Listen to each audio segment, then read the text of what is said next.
Class 10th में आज हम लोग कई दिनों से सिविक्स के चैप्टर नंबर 4 में पढ़ाई कर रहे हैं, क्योंकि ये चैप्टर पूरे 3 टॉपिक्स का है। जाति, धर्म और लैंगिक मसले। हम लोगों ने लैंगिक मसलों के बारे में पढ़ा, धर्म और सांप्रदायिकता के बारे में पढ़ा। आज हम लोग जाति, कहने का मतलब कि जातिवाद के बारे में पढ़ने जा रहे हैं। जातिवाद परिचित होंगे इस शब्द से, जातिवाद शब्द से आप परिचित होंगे। अपने समाज और राष्ट्र के हितों की उपेक्षा करके किसी जाति विशेष के प्रति अंधविश्वास रखना जातिवाद कहलाता है।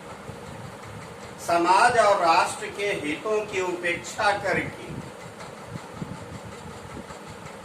किसी जाति विशेष के प्रति अंधविश्वास रखना, यही जातिवाद है। यह एक संकीर्ण विचारधारा है। जब हम केवल अपनी जाति तक सिमट कर रह जाते हैं, अपनी जाति विशेष के लोगों के हित और कल्याण की बातें ही सोचते हैं, हम समाज की परवाह नहीं करते, हम राष्ट्र की परवाह नहीं करते, केवल अपनी जाति तक अपनी विचारधारा को समेट करके रख लेते हैं, जातिवाद है ये। और भारतीय समाज जाति पर आधारित समाज है। यहाँ अनेक जाति के लोग रहते हैं। लगभग सबकी विचारधारा बस अपनी जाति विशेष तक ही सिमट कर रह जाती है। जातीय दंभ भी है, जिस कारण भारतीय समाज ऊंची जाति और नीची जाति में बटा हुआ। यह जातिवाद बड़ा ही संकीर्ण विचारधारा है और इतिहास गवाह है इस जातिवाद का कितना नुकसान हम लोगों ने उठाया है, इस देश ने उठाया है, यहाँ की संस्कृति ने उठाया है। यही कारण है कि प्राचीन काल से लेकर के आधुनिक काल तक भारतीय समाज में अनेक ऐसे संत, महात्मा और महापुरुष पैदा हुए जिन्होंने जातिवाद का पुरजोर विरोध किया। लेकिन जातिवाद कितना दूर हुआ, इस पर तो चर्चा ही करना बेकार है। मेरा तो अपना ख्याल है कि जातिवाद की जड़ें और ज्यादा मजबूत हुई। प्राचीन काल में गौतम बुद्ध, गुरु नानक देव, इन लोगों ने जातिवाद का पुरजोर विरोध किया। मध्यकाल में जितने भी भक्ति काल के संत महात्मा हुए, लगभग सभी ने जातिवाद का विरोध किया।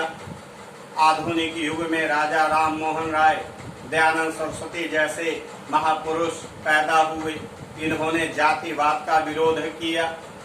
लेकिन भारतीय समाज से जातिवाद कभी गया नहीं, बल्कि जातिवाद की जड़ें और अधिक मजबूत हुई है और अधिक गहरी हुई। कितनी गहरी है इस बात का अंदाजा आप लगा सकते हैं कि आज भी अपनी जाति में ही शादी विवाह करना उचित माना जाता है।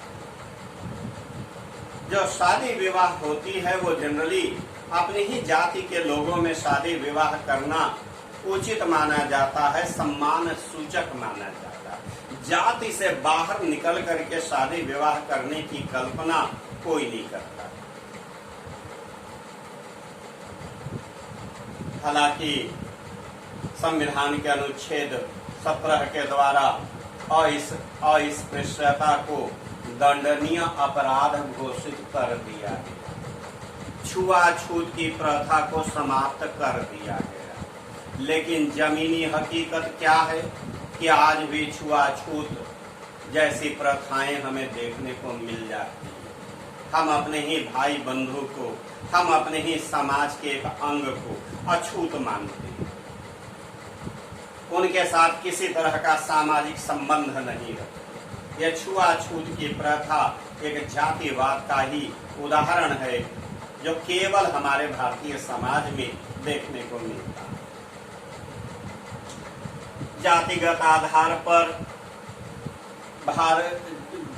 आधार पर जो विभिन्न जातियों के समुदाय हैं वो निर्धन और संपन्न। कुछ ऐसी जातियां हैं जो प्रायः संपन्न ही हैं और कुछ ऐसी जातियां हैं जो निर्धन हैं।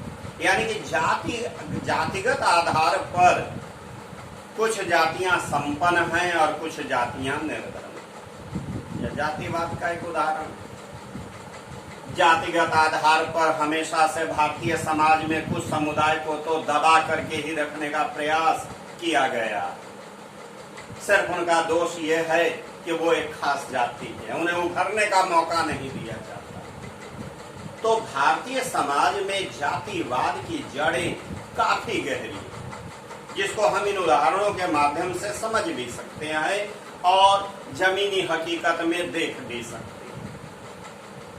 अब रही बात जहां तक भारत की राजनीति की है, तो भला राजनीति भी जातिवाद से कहां अछूती रहने वाली है। जातिवाद के बिना तो भारतीय राजनीति की कल्पना भी नहीं की जा सकती है। भारत की राजनीति पूरी तरह से जातिवाद पर आधारित है। लेकिन जातिवाद के नकारात्मक और सकारात्मक दोनों ही रूप हमें भारत की राजनीति में दिखलाई देता है। नकारात्मक रूप भी है, सकारात्मक रूप भी है जो उत्साह बढ़ाता है। अगर हम नकारात्मक रूपों की चर्चा करें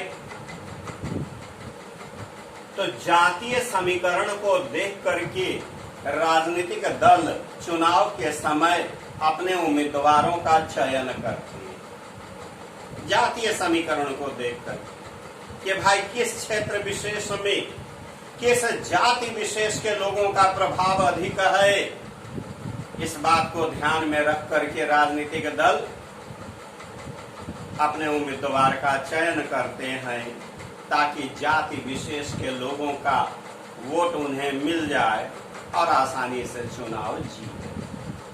जातिगत समीकरण को देख करके राजनीतिक दल उम्मीदवारों का चयन करते। सरकार के गठन में भी विभिन्न जातियों और जनजातियों के लोगों को उचित प्रतिनिधित्व देना अनिवार्य माना जाता है कि भाई जो सरकार का गठन हो उसमें योग्यता तो होनी ही चाहिए, लेकिन उससे पहले जातिगत बातें होनी चाहिए कि सभी जाति के लोगों को, जनजाति के लोगों को सरकार में उचित प्रतिनिधित्व मिले। अगर कहीं इस जातीय समीकरण को फिट करने में योग्यता नजरअंदाज भी होती है तो कर दिया जाए। यही कारण है कि सरकार में कई अयोग्य मंत्री भी बन जाते हैं केवल जातिगत आधार, क्योंकि सरकार चलाना है, क्योंकि अगले बार फिर वोट पाना है। इसलिए जातीय समीकरण को तो ध्यान में रखना बहुत जरूरी हो जाता है।